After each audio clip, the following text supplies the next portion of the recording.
In my experience, I mean, I've spent 32 years in this field, and being American, we do everything in a very big way. Sometimes that's a good thing, sometimes it's a bad thing. And where supplements are concerned, some of the ways that the American industry has developed supplements has caused some problems for all of us. When I developed Terra Nova, when I made that decision to do that, my intention was not to do what everybody had already done. I come from a country where everything in the supplement industry is very high potency, where the typical American believes that if some of something is good, then more must be a lot better. And unfortunately, this has influenced the way that supplement companies have produced supplements. What they have done is they've said, okay, because the American public wants more, and because they believe that taking more is better, they have formulated their supplements on that basis, and they have convinced people that you can make supplements more effective by making them higher strength. But I think you're going to find in Slovenia that the awareness of supplements will continue to grow, and people will start to read about or hear about the incredible benefits that they can have. Which is a good thing, because the real value of food supplements is that there is so much research to prove that many nutrients and also herbal ingredients are very effective in preventing and treating so many different health disorders. In fact, every imaginable health disorder can be benefited by one or another nutrient or herb. The problem is that the way that supplements have been formulated isn't taking maximum, or isn't getting the maximum benefits from what supplements are capable of achieving. For example, in Slovenia and throughout all of Europe, and even for that matter in the United States, the majority of food supplements are containing levels of vitamins and minerals based on the is it PDB or PB? Yeah, but PDB. Okay. Yeah, based on yeah, and this has no relevance whatsoever to optimal levels of nutrients.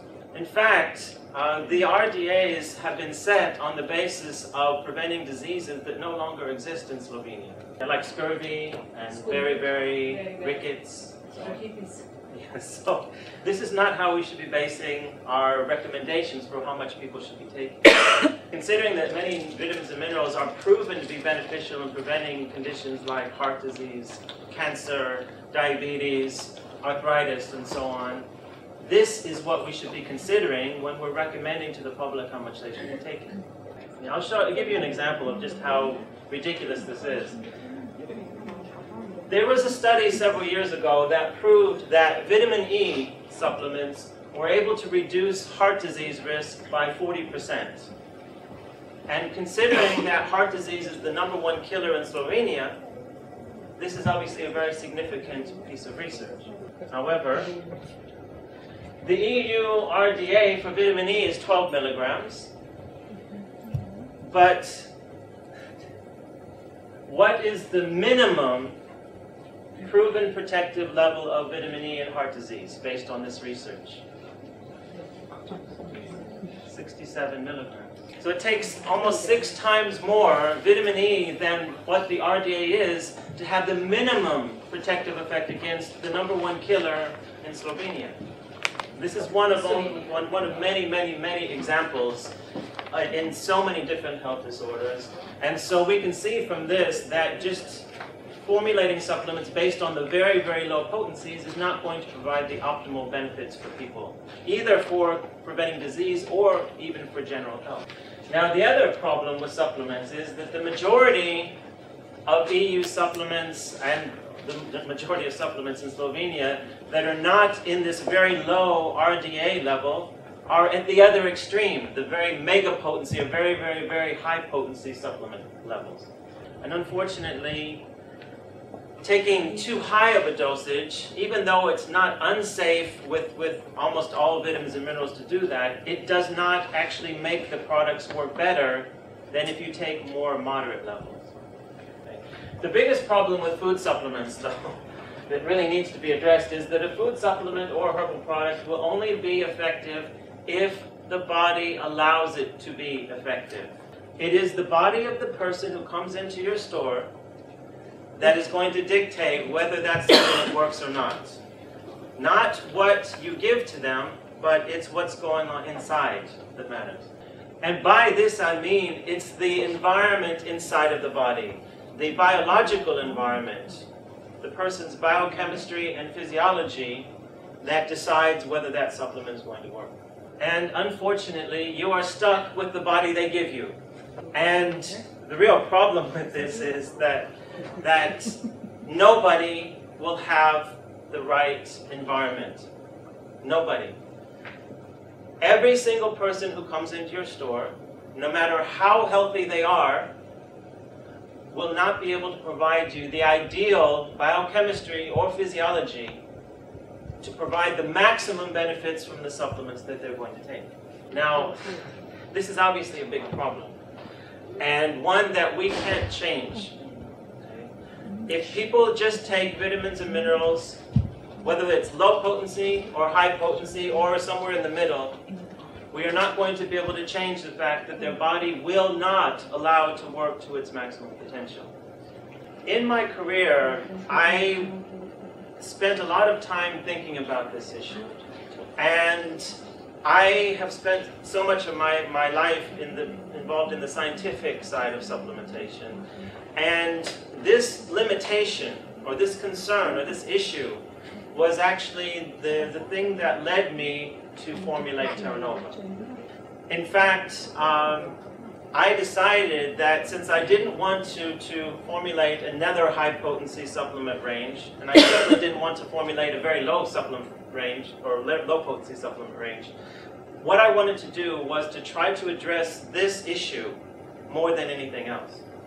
In fact, I had this theory that since I know that the environment being provided by the body is never right, never ideal, I had a theory that if you could change that person's environment in a way that was helpful to a particular vitamin or mineral working better, shouldn't that make that vitamin or mineral work better?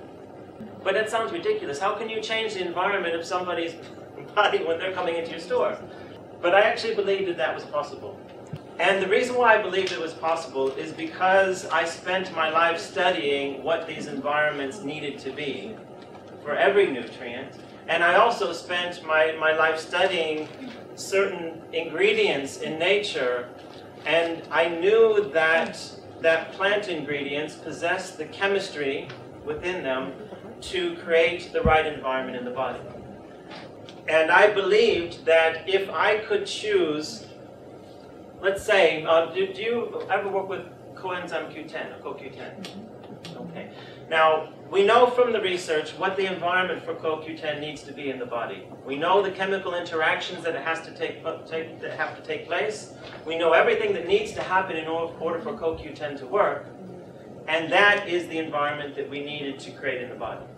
So, this is the environment I needed to create in the body.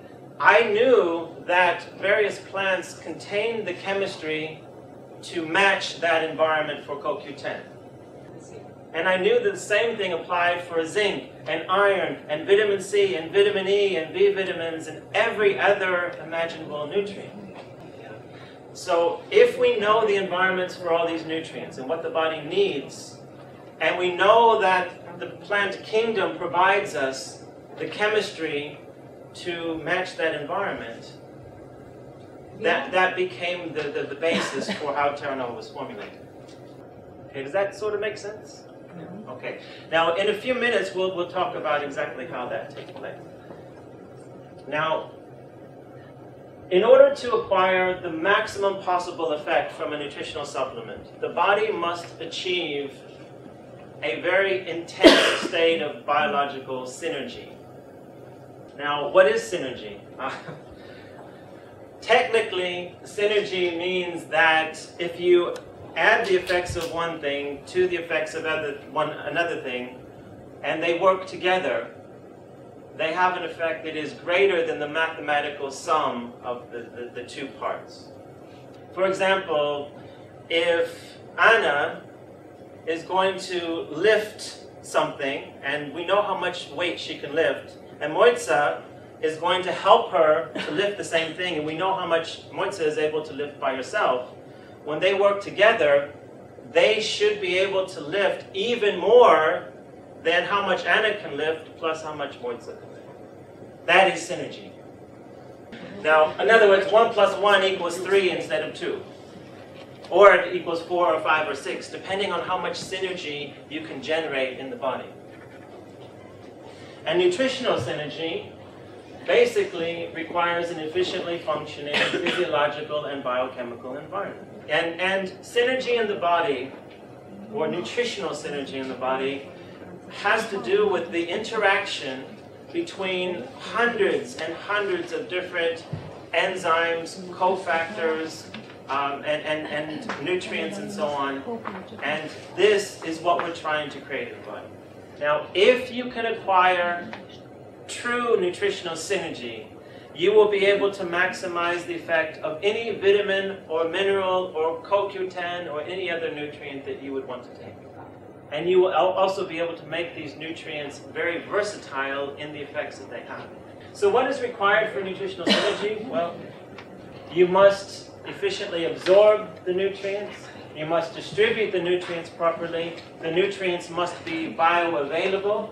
They must be metabolized properly. They must be utilized properly. Unfortunately, people's bodies are not doing most of this very well. And this is leading them to not get the full benefits from the supplements that they take. And the same thing applies to the very good, high-quality supplements on the market and also the not-so-good. Now, just to give you a quick example of what this means, this is the chemical name for vitamin B6, pyridoxine. And that's what you are getting in a supplement that contains B6, that particular chemical form. Let's say that you absorb this pyridoxine perfectly, and so does that mean it's going to work? Pyridoxine, like all B vitamins, in their chemical form, is completely useless to the body. The only time that these B vitamins actually have any benefit to the body is when they change into other chemicals. Now, if we look at what has to happen with B6, okay, the person's absorbed it, but then in order for it to work, it has to go through all of these other stages and get to here. But all of these processes require hundreds of different chemical interactions in order to work. And there has to be so many different components there in order for it to work. And all of those components that are required for B6 in order to turn into this also have to be metabolized in the same kinds of manner. For example, zinc and vitamin C and magnesium and B1 and B2, all of these nutrients have to go through their own processes because they are also required in order for this to turn into this. So it's not difficult to imagine how this can be screwed up by something wrong in the body.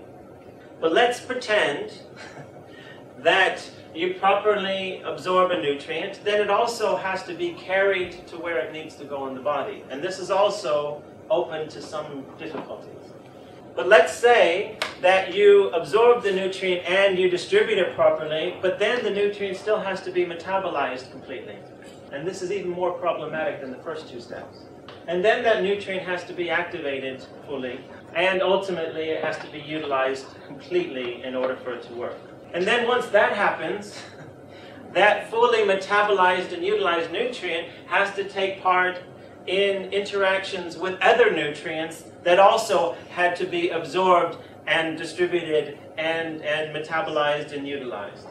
So the bottom line is that your biochemistry has to be working right, your physiology has to be working right, and only then can you get the maximum effect from any supplement that you take.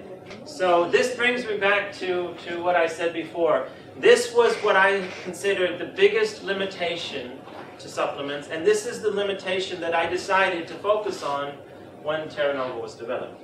What I decided to do was to trust my instinct and say that, okay, if I know what the environment needs to be, and I know that that environment can be matched by plant chemistry, then I was going to formulate supplements based on combining certain plant ingredients with certain nutrients in order to provide the proper chemical interactions in the body. So we go back to the example of CoQ10. When I formulated the CoQ10 product, it was looking at the environment needed for CoQ10, and then, okay, I needed to match this environment.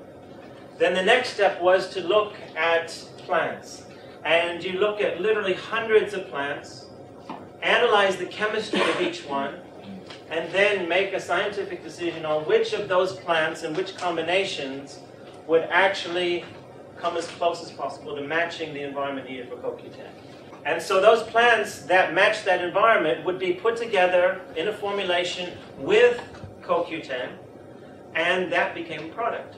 And the same thing was done with B vitamins, with vitamin C, with iron, with zinc, with magnesium and calcium, with every single product in this initial stage of Terra Nova being developed. And the idea was that if you could provide these plants that provided the ideal environment that was specific to, let's say, CoQ10 to work better, shouldn't it make CoQ10 more effective in the body? I knew that it would, but I didn't know that it would work quite as well as it turned out. In fact, when I formulated these supplements, I actually believed that the advantage that this kind of synergy would have over your standard supplements was going to be subtle or quite small. I would have been happy with a small advantage. But when the products went on the market back in the summer of 2009, I started to hear stories from retailers and practitioners and doctors suggesting that the advantages were not so small after all. And my first inclination was to not believe what they were saying. But it kept happening over and over and over again, and the feedback that I was getting was more and more dramatic. And finally, I had to start to accept that something very strange was happening. And this has continued for the 3 years that the products have been on the market, and it never ceases to surprise me that this is experiences people are having. MagnaFood is the name that is given to these complexes of plant ingredients that are combined with the vitamins and minerals in our products. MagnaFood is basically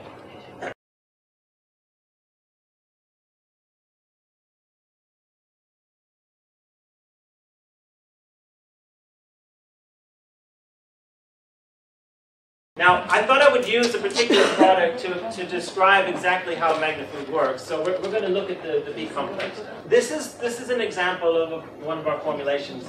This that you see at the bottom, this section here, is what you expect to find in a B complex. But if you look at this top section here, this is the MagnaFood complex. If you look at the part in the kind of green color here, these are the sexy ingredients that everybody looks at and says, oh, this must be why the product's working so incredibly well. When these were introduced into the UK, everybody said, oh, you've got rhodiola, ashwagandha, Siberian ginseng, Avena sativa.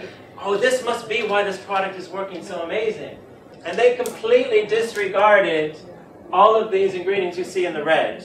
It was all about the sexy ingredients. But when they said this to me, I said, well, those sexy ingredients are having a benefit in the product, but they are not necessarily the most important thing that is making this product work so well. So you have different layers to MagnaFood, two different layers. You have the red layer here, this is the synergistic layer that provides the environment that we were talking about in order to make the nutrients better absorbed, better utilized, more bioavailable, and so on. And then you have the sexy layer, which is the layer that has medicinal effects that complement the effects of the vitamins or minerals. So you have your synergistic or your metabolic layer, you have your medicinal layer, and it's the combined effect of these two that is what is making these products so incredibly effective. And normally what you're given with products is this, and only this. But you already know now that those nutrients require a great deal of biochemical activity that typically isn't happening very well in people's bodies. One of the other things about Terra Nova that is particularly unusual is the types of plants that we use. This is the case both for the plants used in the magni-food complexes, but also for the plants that we use in our 100% botanical products.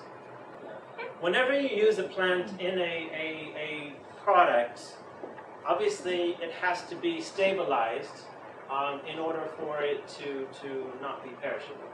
There's lots of different ways to do this. You can dry it in an oven, you can dry it in the sun, you can spray dry it, you can dry it in the air, but no matter how you dry it, you're going to damage it. And by damage, I mean that you will destroy the enzymes in the plant, and you will also damage certain other important fractions that are very beneficial within that plant.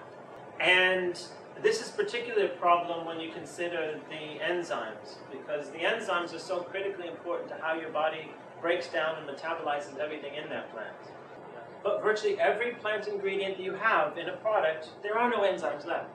It's even worse when you extract the plant, because extraction, it may concentrate certain chemicals in the plant, but it destroys or removes many, many others that are critically important to how that plant is capable of working.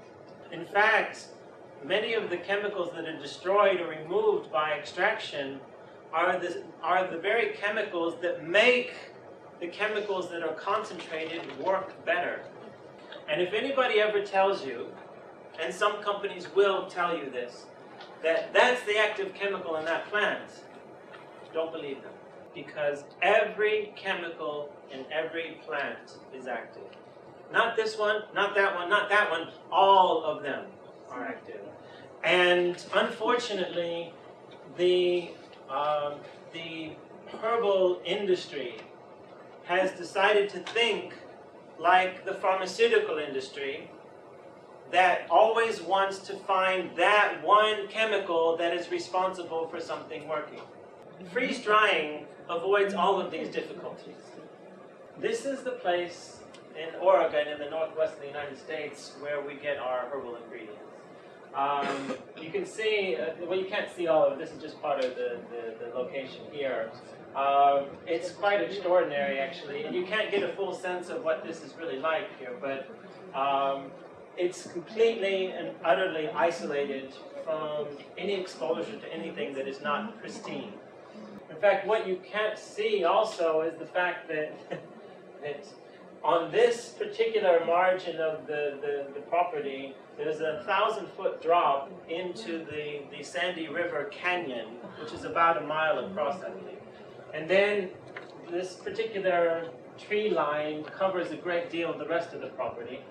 The part that isn't covered by the canyon or the tree line is actually in a deep depression where you have to drive down this very, very steep path to get to it. So it is completely and totally cocooned from anything else. Now, this farm is a certified organic farm, certified by what they refer to as Oregon TILT, which is the world's most restrictive organic certification scheme. This farm is actually owned by the man who was the world's first person to use freeze drying of commercial botanicals. He was a strong believer that whatever nature put into the plant should be in the plant. And he discovered that a great deal of research back in the 1950s and 1960s and so on was showing that freeze drying could retain virtually 100% of the chemical makeup of plants. Basically, it was keeping everything that existed in the plant when it was still fresh. Even the enzymes. Even the enzymes were being retained. And there was no other way of retaining enzymes other than freeze drying. And remember, the enzymes are what help our body to break down and metabolize what's in the plant. So I don't want to lose any of that. And 25, 30 years ago, he decided that he wanted to put this into practice. And he started to commercially, industrially freeze-dry the medicinal plants and the superfood plants that he was growing in his farm. Because still, he is the only person today that owns his own farm and also does his own freeze-drying. And why this is so important is because when you harvest a plant, within a few hours after the harvest, a lot of the enzymes and other sensitive chemicals in the plant that are so important to how it works are being destroyed. And if you get your plants from one place, and then you decide you want to have them freeze-dried, and so you go to some company, the very few companies in the world that can actually do industrial freeze-drying, and you say, I want you to freeze-dry this nettle for me, then you get your plants here. I don't know how many hours or days or weeks it will take to get to be processed. Meanwhile, everything is degrading in the plant. I mean, freeze-drying retains everything in the plant, but it only retains what's still in the plant at the time that it's being processed. Now, Ed's field here is about 13 miles away from the place where he does the freeze-drying. So for the plants that he grows here, which is the vast majority of the ones he processes, he can actually process the plants within an hour of the harvest, which means this doesn't give enough time for this degrading of these very sensitive chemicals and enzymes within the plant. So they're much, much more powerful, much more active, and they're much gentler on the body also, because all of the chemicals that nature puts into the plant that counterbalance or that negate toxicity are still remaining in the plant. And wouldn't you prefer to take plants that were much more powerful but much gentler on the body at the same time? And they're much more concentrated as well, because most of the plant is going to be moisture. And by removal of the moisture, that's how you're concentrating the plant with freeze-drying. You're not concentrating it by putting it in some kind of solvent, and it's usually toxic solvents that are used in the pharmaceutical herbs. Yeah, the solvents concentrate certain chemicals and destroy others. Freeze-drying concentrates every chemical and in the same proportion that it had when it was still fresh and in the ground. So you not only get all the active chemicals, but you also get the synergists, the metabolizers, the distributors, the protective chemicals and antidotes, all those that exist in the same plant. Okay, so the advantages of freeze-drying: prevents most enzymatic and chemical changes associated with other drying methods that can reduce the activity and alter biochemical balance. Also, when you're going to grind a plant into a powder, the process of grinding the plant produces a lot of heat, and that can actually damage certain chemicals in the plant. But with freeze-drying, it's very brittle, and so it requires no heat or there's no heat produced in the grinding process. Also, very importantly, all of the nutrients in plants that have been freeze-dried are much, much, much, much more soluble, and therefore they're much better absorbed. This not only helps when we're talking about using a plant as a medicine, and 30% of Terra Nova's products are actually just 100% botanical, but it also makes a significant difference with how these plants work within a magnetic complex. But because he can flash freeze, or because he can liquid nitrogen freeze these plants so quickly after the harvest, that is what makes his plants so much different than what you can get from other freeze-dried plants. Also, because he's one of the few farms in the world that also has their own full-scale analytical laboratory, he can also use the lab testing in order to determine when is the precise time to harvest the plants, meaning when they reach their absolute peak for their chemical ingredients. One other thing that makes Terra particularly unusual is that we do not use any manufacturing additives. No fillers, no binders, no flowing agents, no lubricants, no coatings, no preservatives, no nothing. Here's a list of the common excipients or manufacturing additives that you see in supplements regularly. Some of these look like they should be healthy. People look at magnesium stearate and think, oh, this is a source of magnesium. No, it's not. Silicon dioxide is not a good source of silicon. Talc has magnesium in it too, but it's actually very dangerous. So you have these types of manufacturing additives that are put in almost every supplement product in the world, but they have problems. If anybody knew what these ingredients did, they would not want to take them. The truth is that in most of these cases, I'm not worried about somebody having a toxic effect from them. I'm more worried about the effect that they'll have on how well you can actually absorb the active ingredients in a product.